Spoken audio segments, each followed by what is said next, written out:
Programación de riego en olivar con variación de diámetro del tronco.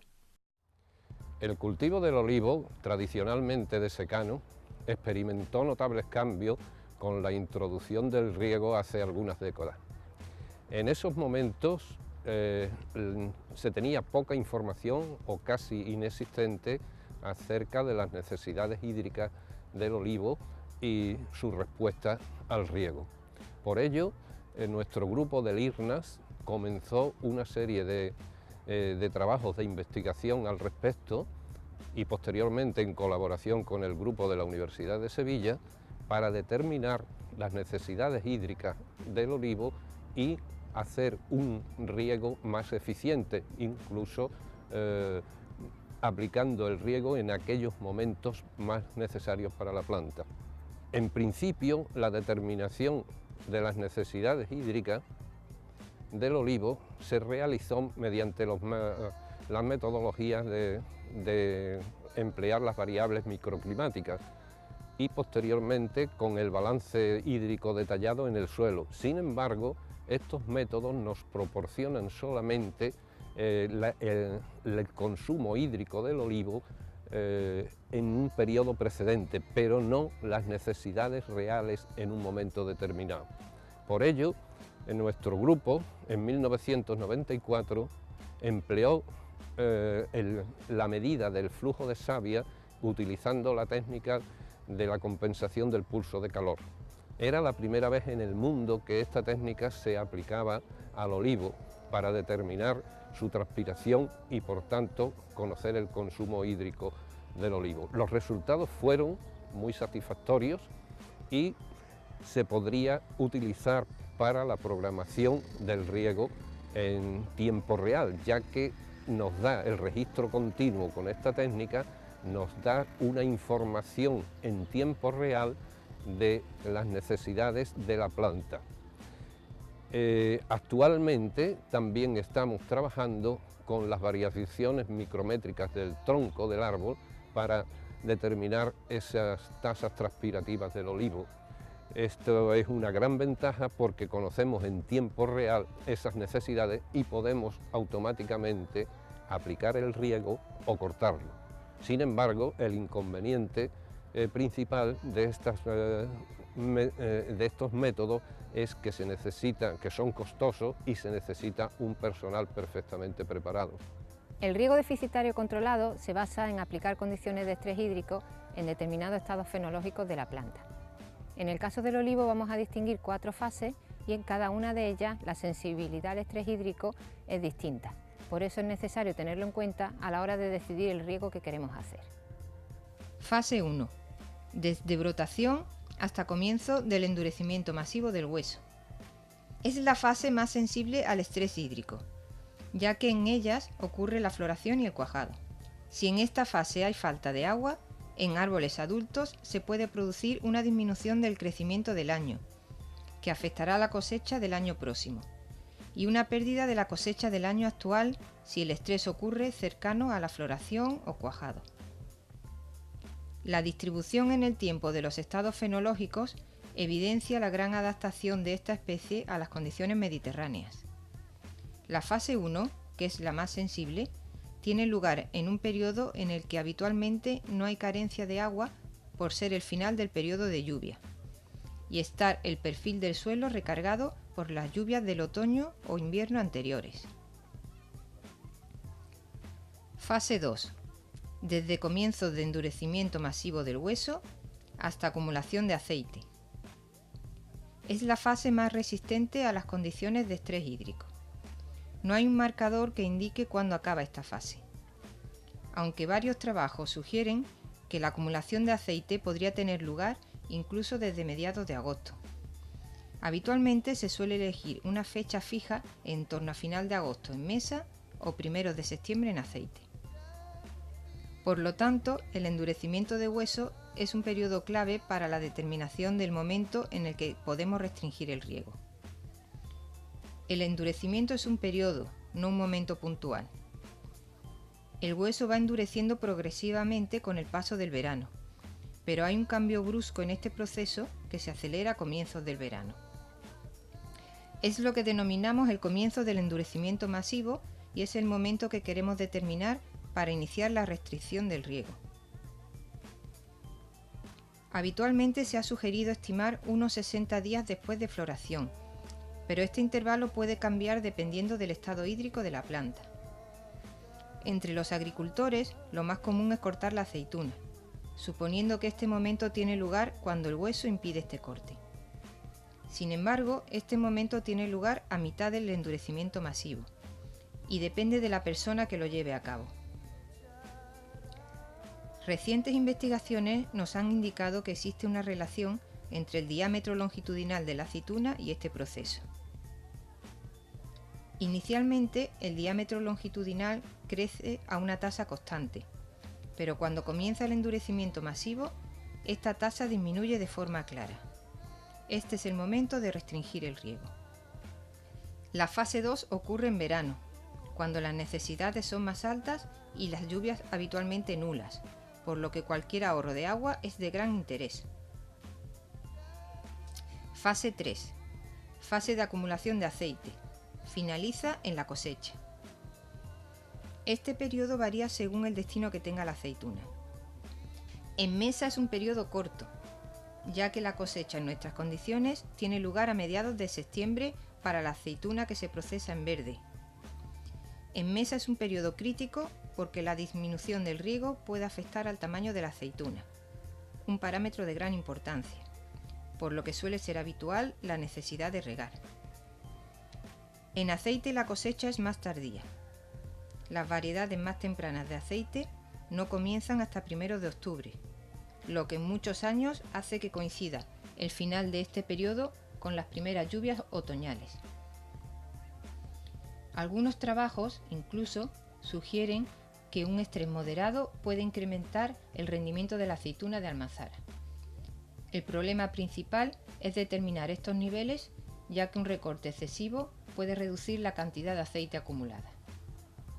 Fase 4. Poscosecha y reposo. Las plantas continúan vegetando debido a que las condiciones climáticas son todavía adecuadas. Hablamos de octubre y noviembre. Y posteriormente comienza el reposo. Durante esta fase, las lluvias de otoño e invierno hacen que no sea preciso el riego.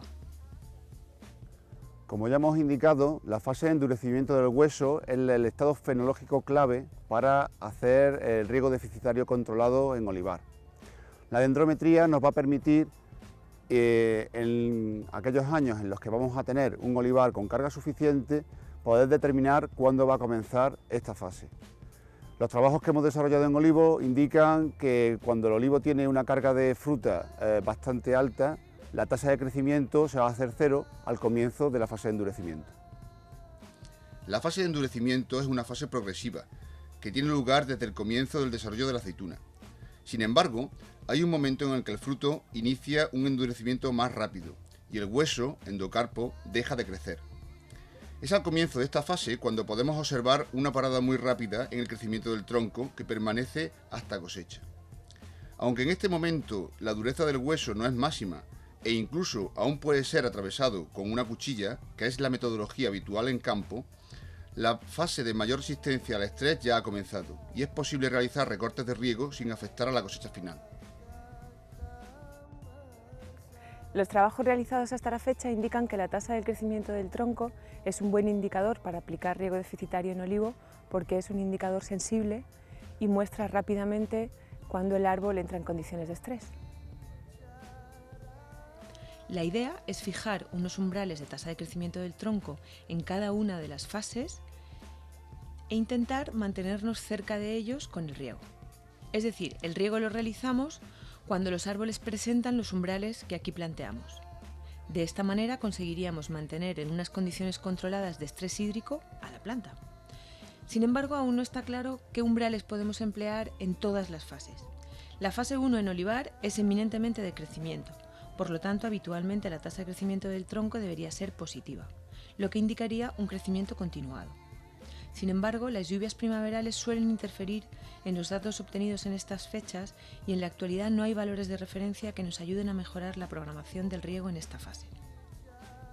La fase 2 o endurecimiento de hueso tiene una evolución diferente según la carga de fruta. Sin embargo, en este caso nuestros trabajos indican que valores de tasa de crecimiento media en el periodo alrededor de menos 10 micras por día no afectan a la cosecha en el caso de árboles en carga. Tampoco fueron limitantes en el caso de árboles en descarga, en los que este estrés limitó el crecimiento, que en general fue suficiente durante la fase 1. Finalmente tenemos la fase 3, que en nuestros trabajos de aceituna de mesa empleamos como fase de rehidratación. Un umbral de menos 5 micras por día de tasa de crecimiento del tronco diaria asegurarían una rehidratación suficiente en los árboles. No existen valores para olivos de aceite, aunque posiblemente podría emplearse este mismo umbral hasta la llegada de las lluvias otoñales. Por lo tanto, con los conocimientos actuales solamente hay valores de referencia durante el endurecimiento del hueso, fase 2, y el periodo de rehidratación. En fases de rehidratación es habitual ver cambios muy bruscos de la tasa de crecimiento del tronco con el riego. Es una respuesta habitual que indica que se está llevando a cabo la rehidratación de la planta. El riego, por lo tanto, lo podemos llevar a cabo solo cuando la tasa del crecimiento del tronco indique que estamos en un nivel no adecuado. De nuevo, la ventaja de una monitorización continua nos permite comprobar en qué momento precisamos regar de nuevo, ya que nos aparece un periodo de parada. Y la siguiente cuestión sería, ¿qué dosis de riego aplicar? Los sensores indican el momento de estrés hídrico, pero no la cantidad de riego a aportar. El aporte de agua debería restringirse a aquellos momentos en los que la tasa de crecimiento del tronco indique condiciones de estrés y, por lo tanto, esté por debajo del umbral. En nuestros trabajos, el protocolo que hemos seguido se basa en la distancia a este umbral y no deja de ser una estimación de los valores de la evapotranspiración del cultivo que tienen los árboles, procurando recuperarlos en condiciones excesivamente estresantes. Cuando el valor medido es superior al umbral, no regamos. Consideramos que no hay estrés. Cuando el valor medido es inferior al umbral en más de un 15%, comenzamos con una aportación de riego de 1 milímetro. Cuando el valor medido es inferior al umbral entre un 15 y un 30%, incrementamos la dosis de riego a 2 milímetros. Cuando el valor medido es inferior al umbral en más de un 30%, aportaríamos la dosis máxima, que en nuestras condiciones suele ser de 4 milímetros. Los sensores perimetrales son muy robustos, de mantenimiento más sencillo que los puntuales, y tienen la gran ventaja de que integran en su medida todo el tronco. De modo que no tenemos el dato de un solo punto del tronco, sino que recabamos información de todo el perímetro del tronco del árbol. En ambos casos, puntuales o perimetrales, los costes son elevados, pero similares entre ellos. Hasta hace poco el inconveniente principal era la transmisión de los datos. En la actualidad ya es posible la transmisión inalámbrica, porque existe en el mercado nodos específicamente adaptados para ellos. Que la transmisión sea inalámbrica es especialmente interesante para su uso en fincas comerciales, ya que prácticamente no altera las labores culturales habituales en nuestra zona. Para su uso es importante que la distancia de los sensores al ordenador en el que se vuelcan los datos no sea mayor de 200 metros. Esto no siempre es posible. Por ello, están mejorando los sistemas de transmisión de datos con nodos intermedios que realizan la función de router. Aún así, es necesario disponer de un lugar en el que conectar el ordenador cerca de los árboles monitoreados. A la hora de utilizar esta técnica en plantaciones comerciales, no tenemos todavía muy claro cuál es el número de árboles que deberíamos de instrumentar en una parcela.